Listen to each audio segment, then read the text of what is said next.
真正的贵州关岭牛肉，现炒牛肉火锅汤底，味道如何？潮汕本身不产牛肉，某音搜下潮汕的牛肉火锅都是贵州、山东运过去的。在贵阳也能吃到真正的关岭牛肉。我点了辣椒炒肉、干锅牛肉、红酸清汤锅。这个牛肉很漂亮，我来讲讲上海牛肉火锅和贵阳的区别吧。这个店在贵阳郊区，完全没有游客，都是本地人吃的，价格还不便宜。现在上海牛肉大部分是80多一斤，生肉菜场是35一斤，就这个价格能卖到98，确实贵。上海基本每家店都可以挂几个牛肉给你看，但其实那些品种都很垃圾，看着跟这个差不多，其实完全不一样的东西。这个水龙头厉害了，直接通的是汤。先说个结论，你们如果吃的牛肉火锅吃完头上有一点味道，那都再也别去了，但100%加了增香剂，他们的牛肉都有问题。我在上海吃过的100%头上身上都会有一点味道，就是那种牛肉火锅的味道。我今天吃的这家完全没有味道，甚至吃完闻身上都没你去餐馆的味道。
现在炒青椒牛肉，他们家的青椒牛肉让我流连忘返，去年第一次吃就忘不了。主要核心是太嫩了，而且没上任何酱。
添饭呀！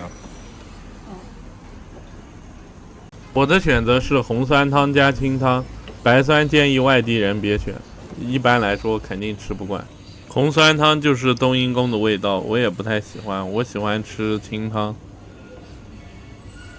这个是干锅牛肉，放不下干锅了，直接炒出来。对，一边不开。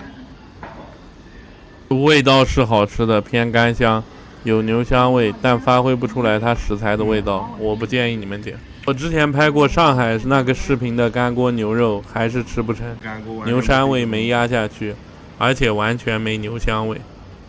你们看着这个平平无奇的青椒肉丝，看不出来它有多嫩，真的味道太绝了。火要不要小一点？就今天所有的牛肉看着平平无奇，食材真的明显不一样，我建议你们去吃。刚开始接触真正东京日本和牛的时候，当时觉得肯定高我们的牛一等，吃多了觉得我们的牛也是厉害的，炖煮炒绝对比他们的牛好吃。日本和牛只适合烧烤，油脂分布太多。我吃过好的，就是相对来说没有普通的那么油腻。吃多了，我还是更喜欢吃中国的牛，瘦但是香。我说的是顶级的。那牛肉我跟我妈去吃都是熏的上。我不是说正常一般餐饮店吃的冻肉。没事，我已经调大一点。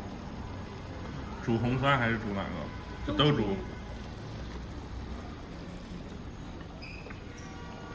啥也不会弄。哦。我在煮点菜。目前这个店就2个店，以后不知道好不好吃。你们要吃就现在来。我前2年爱吃的豆米火锅，2年前1个店，现在10几个店，那完全吃不成了。好，你帮我盛呀，我盛白的。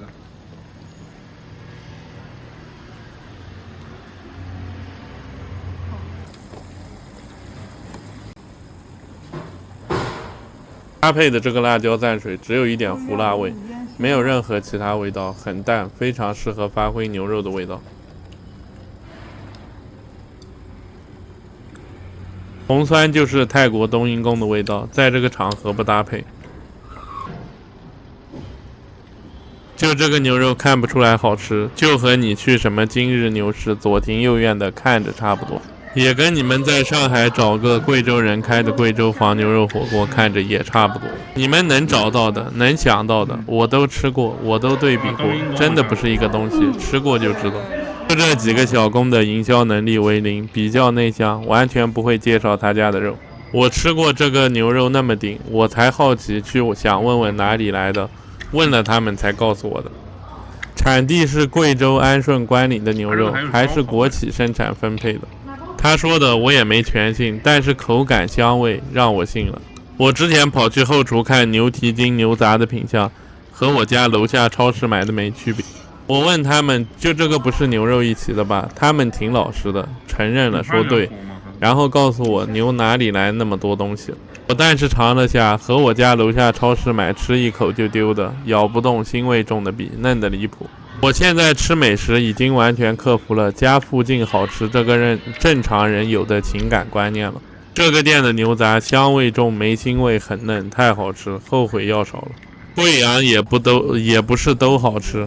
我在贵阳吃牛肉也踩了2年的雷，挑来挑去骗人的店也多。如果是正常吃牛蹄筋，嫩度达到肥肉入口化的，除了这家店我好像没吃过。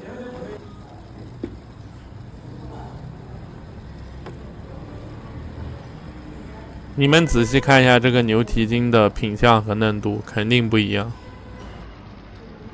刚才有点后悔，因为我跑到他后面看他那些就是牛杂，我以为是上海那些冰冻的开的品相，妈的，这吃的完全不一样。我刚才叫他帮我放回去了一点，太顶了。